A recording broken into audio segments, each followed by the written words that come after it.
and enforcement can be difficult and time-consuming in practice.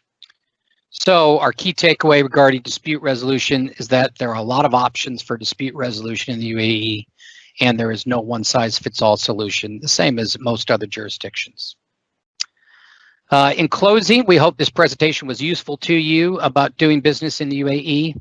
If you have any questions about this topic, please don't hesitate to contact any of the lawyers at Baker Bonds. It's been our pleasure talking to you today. Thank you.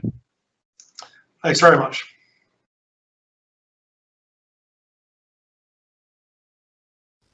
Okay.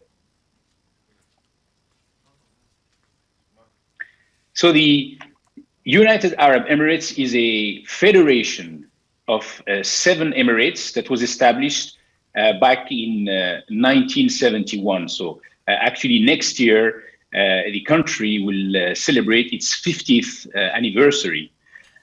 What's interesting to note about this federation is that obviously it has a unique currency which has been pegged to the US dollar since 1997.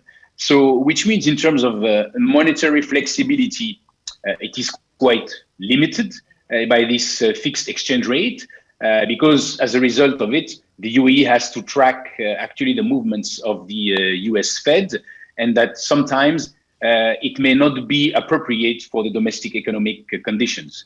Nevertheless, there is a consensus around the fact that this peg to the US dollar will remain in place of the next several years, and that the UAE has more than enough sufficient reserves in order to defend that peg.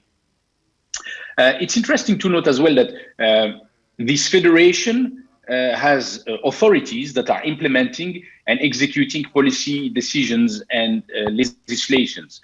So there are a number of bodies from the Supreme Council, which is the highest authority in the country, gathering the 7 emirates. There's also a federal council of ministers, which acts as an executive body. That's what we call the cabinet. And ultimately also a parliament body, which is the Federal National Council.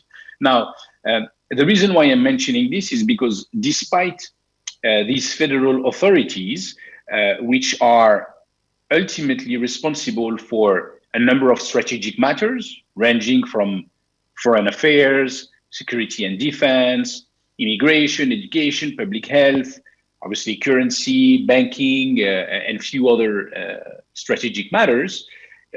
It's important to know when approaching the business environment in UAE that each emirate separately